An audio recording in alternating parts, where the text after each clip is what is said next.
আর এই মুহূর্তে যে খবরে আমাদের নজর রাখতেই হচ্ছে, আবারও শহর কলকাতায় শুট আউটের ঘটনা। খাস কলকাতায় রাতের শহরে চলল গুলি, আর এবার ঘটনাস্থল মির্জা গালিব স্ট্রিট। মির্জা গালিব স্ট্রিটে রাতের শহরে গুলি চলার ঘটনা, আর হাসপাতালে ভর্তি রয়েছে রীতিমতো জখম ব্যক্তি। কিন্তু কারা এই ঘটনা ঘটালো, কারা এই গুলি চালালো, এই শুট আউটের ঘটনা কেনই বা ঘটলো খাস কলকাতায়, জানার চেষ্টা করব। রৌনক আমাদের প্রতিনিধি রয়েছেন আমাদের সঙ্গে সরাসরি। রৌনক, খাস কলকাতায় আবারও একটা শুট আউটের ঘটনা, এই ঘটনার সূত্রপাত কেন হলো, কারা ঘটালো, কাদের বিরুদ্ধে অভিযোগ এবং জখম ব্যক্তি বা কেমন রয়েছেন?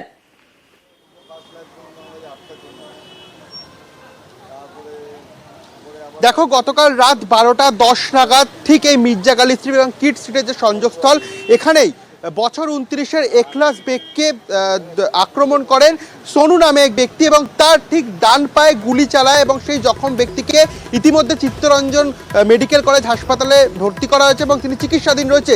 ঠিক এই যে জায়গা, জনবহুল এলাকা, গতকাল এই ঘটনার সূত্রপাত হয় ঠিক বিকেল 4:16 নাগাদ। ওভারটেকিং অর্থাৎ বাইক রেষারেষির ক্ষেত্রকে কেন্দ্র করে এই সোনু এবং একলাস বেগের মধ্যে একটি ঝামেলার সৃষ্টি হয়। তারপরেই কিন্তু সেটা মিটে যায় এবং রাত্রিবেলায় এই একলাস বেগ এই মির্জা গালিব স্ট্রিট এই অঞ্চলে এসেছিলেন। দেখানোর চেষ্টা করব ঠিক এই সংযোগস্থলে সেই একলাস বেগকে লক্ষ্য করে আক্রমণ করে সোনু নামে এক ব্যক্তি এবং প্রায় 40 থেকে 45 জন লোককে নিয়ে তিনি সেখানে এসেছিলেন এবং তাকে লক্ষ্য করে গুলি করা হয়। তারপরে কিন্তু তৎক্ষণাৎ সেই একলাস বেগকে চিত্তরঞ্জন মেডিকেল কলেজ হাসপাতালে নিয়ে যাওয়া হয় এবং এখন তিনি চিকিৎসাধীন রয়েছে। এই ঘটনাকে কেন্দ্র করে ইতিমধ্যে এখানে পুলিশের তৎপরতা দেওয়া হয়েছে এবং পুলিশ তরফে কিন্তু এখানে 2 জন পুলিশ অফিসারকে রাখা হয়েছে। অত্যন্ত জনবহুল এলাকা, এখানে যে সিসিটিভি ফুটেজ রয়েছে সেই সিসিটিভি ফুটেজ খতিয়ে দেখছে পার্কস্ট্রিট থানার পুলিশ এবং ইতিমধ্যে এই ঘটনার বিরুদ্ধে কিন্তু কেস রেজিস্টার হয়েছে পার্কস্ট্রিট থানায় এবং গোটা বিষয়টি খতিয়ে দেখছে পার্কস্ট্রিট থানার পুলিশ। সিসিটিভি ফুটেজ এখান থেকে চাওয়া হয়েছে, যে কটি হোটেল রয়েছে সেখানকার, এবং কেন এই ঘটনা ঘটলো এবং আদতে তাকে যে লক্ষ্য করে গুলি চালানো হয়েছিল জানা যাচ্ছে মিস ফায়ারের ক্ষেত্রেই কিন্তু সেই গুলি গিয়ে লাগে একলাস বেগের ডান পায়ের হাঁটুতে এবং গুরুতর জখম অবস্থায় তাকে এখান থেকে চিত্তরঞ্জন মেডিকেল কলেজ হাসপাতালে নিয়ে যাওয়া হয়। গুলি ইতিমধ্যে বার করা হয়েছে এবং চিকিৎসাধীন রয়েছেন এই একলাস বেগ। কিন্তু এই যে এলাকা, এই এলাকায় কিন্তু আগে কোনো রকম ঘটনা ঘটেনি এরম ধরনের, এখানকার যারা এলাকাবাসী তারা দাবি করছেন এবং ঠিক 12টা নাগাদ এখানে কিন্তু শুনশান হয়ে যায়। সেই বিষয়কে সামনে রেখেই কি এই সোনু এই এলাকা বেছে নেয় এবং একলাস বেগকে আক্রমণ করে। সামান্য একটা মোটর বাইক রেষারেষিকে কেন্দ্র করে একেবারে গুলি চালানোতে পৌঁছায় এই ঘটনা এবং ইতিমধ্যে পার্কস্ট্রিট থানার পুলিশ এই ঘটনাটি পুরো বিষয়টি তদন্ত করছে। সিসিটিভি ফুটেজ পাঠানো হয়েছে এবং গোটা বিষয়টির পেছনে আরো কারা জড়িত প্রায় মানুষের মনে উঠে আসবে যে যারা এই শুট আউটের ঘটনা ঘটালো তাদের কাছে এই রিভলভার বা বন্দুক কিভাবে এলো, এটাও তো একটা বড় প্রশ্ন।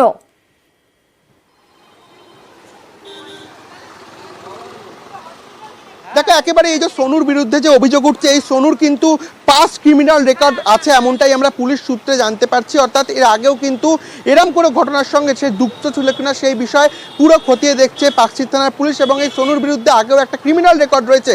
অর্থাৎ এইরকম ধরনের ঘটনা রাত্রির বেলায় খাস শহর কলকাতা পার্কস্ট্রিটের মতো এলাকায় ঘটার পরে কিন্তু চাঞ্চল্য ছড়িয়েছে গোটা এলাকা জুড়ে। এর পেছনে আরও কারা রয়েছে, ঠিক কি ঘটনা ঘটেছিল, কোস্ট সার্কিট ক্যামেরার ফুটেজ দেখছে ইতিমধ্যে পুলিশ এবং পুরো বিষয়টি ঘটনা তদন্তে নেমেছে ইতিমধ্যে পার্কস্ট্রিট থানা। বেশ রৌনক, বেশ স্থানীয়রা তারা কি বলছেন শুনুন। আমি দেখলাম ওই ভদ্রলোক মানে পুলিশ বসে আছেন, আমি বললাম কি সোমবার দিন কুরবানি, আজকে কেন পুলিশ বসে আছে? তারপরেই দেখলাম প্রেস ঢুকছে। এইসব জায়গায় তো আমরা কিছু দেখিনি, আগে এসব ছিল বহু পুরনো, এখন তো এইসব জায়গা একদম ফ্রেশ, সেখানে কোনো অসুবিধা নেই।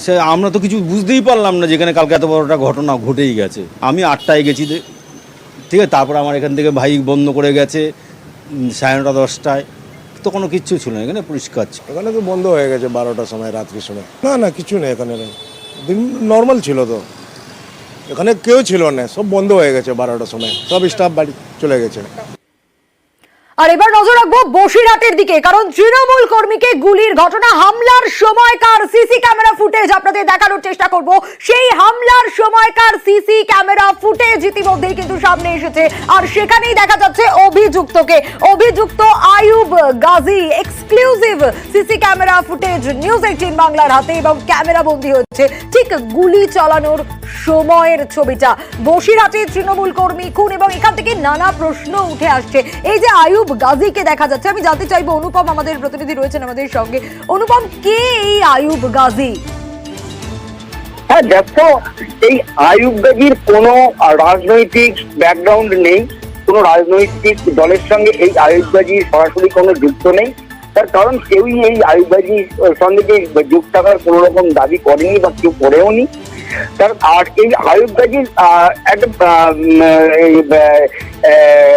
বলতে গেলে আইয়ুব গাজী সম্বন্ধে বলতে গেলে আইয়ুব গাজী আজ থেকে 7 বছর আগে হাসনাবাদের সিপিএম এর যিনি এলাকার নেতা তাকে গুলি করে খুন করেছিল এবং তারপরে এই আইয়ুব গাজীকে ধরা বসিরহাট থানার পুলিশ ধরে এবং 5 বছর জেল কাটে এবং তারপরে জেল থেকে মুক্ত হওয়ার পরে গতকাল আবার এই তৃণমূল কর্মী আলতাফ মালির উপরে গুলি চালায়, আলতাফ মালিকে খুন করার চেষ্টা করে এবং এই নিয়ে কিন্তু রীতিমতো শোরগোল পড়ে যায় পিপা এলাকায় কিন্তু তৃণমূল কর্মী সমর্থকরা রাত্রিরে টায়ার জ্বালিয়ে বিক্ষোভ দেখায় এই আইয়ুব গাজীকে গ্রেপ্তারের দাবিতে। এবং এই যে আলতাফ মালির যে বাবা, আলতাফ মালির বাবা কিন্তু প্রশ্নটা উঠে আসছে যে একদিকে তুমি যেরকম পাস্ট রেকর্ডের কথা বলছিলে, কিন্তু এই যে ঘটনাটা, এই হামলার ঘটনায় রাজনৈতিক কারণ নাকি অন্য কিছু কারণ রয়েছে?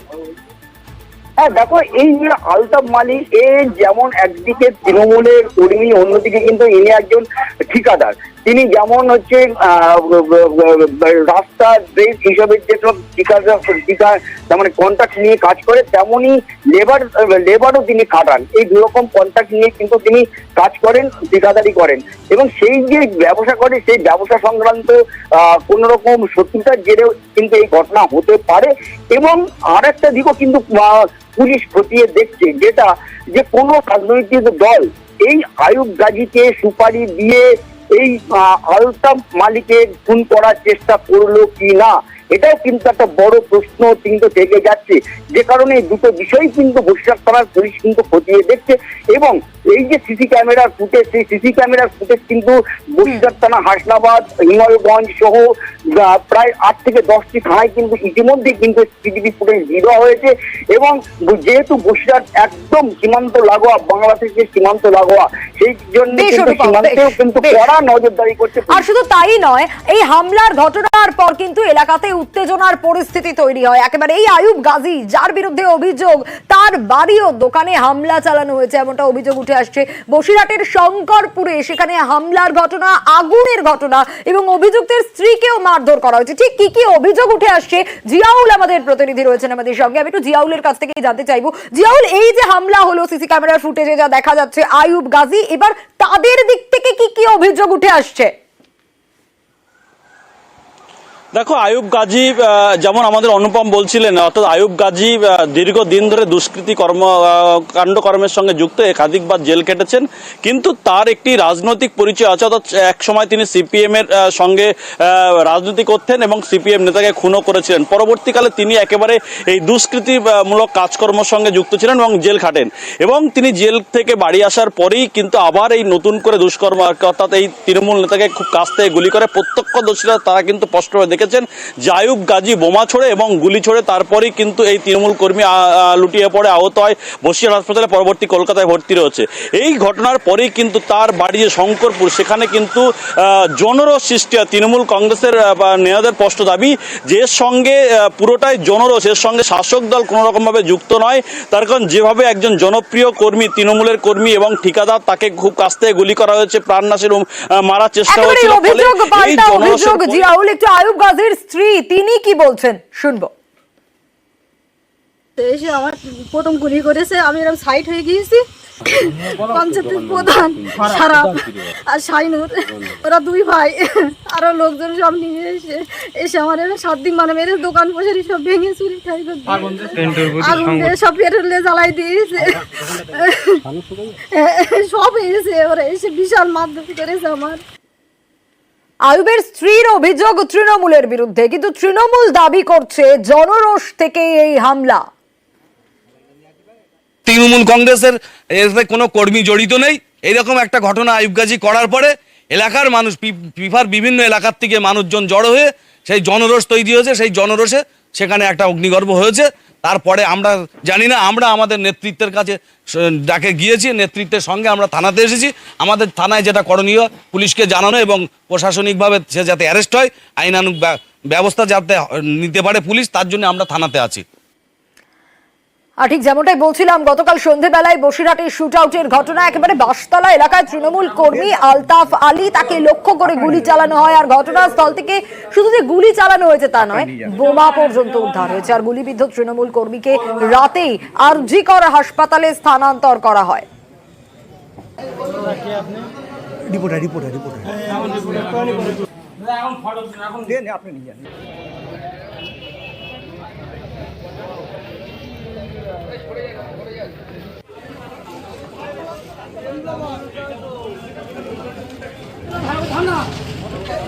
একদিকে সেই সময়কার ছবিটা আপনারা দেখছিলেন, গুলিবিদ্ধ তৃণমূল কর্মীকে রাতে আরজি করে স্থানান্তরিত করা হয়, কিন্তু তৃণমূল কর্মীকে গুলির ঘটনায় বিক্ষোভের পরিস্থিতিও তৈরি হয়। ন্যাজাট রোড, সেখানে একেবারে টায়ার জ্বালিয়ে বিক্ষোভ দেখান বিক্ষোভকারীরা। শুধু বিক্ষোভ দেখান তাই নয়, অবিলম্বে দুষ্কৃতীদের গ্রেপ্তার করতে হবে এই দাবিও তোলেন তারা। সেই ছবিটাও দেখাচ্ছে, সেই সময়কার ছবি, একেবারে ন্যাজাট রোডে টায়ার জ্বালিয়ে বিক্ষোভকারীদের বিক্ষোভ। দুজন দুষ্কৃতী মোটরসাইকেলে করে এসে এই মেহতাবের জেরক্সের দোকানে আলকাপ বলে একটা ছেলে জেরক্স করছিল, তাকে গুলি করে চলে গিয়েছে এবং যাওয়ার সময় বোমের প্যাকেট ওখানে সামনে হাকিমের দোকানে ফেলে দিয়ে বেরিয়ে গেছে।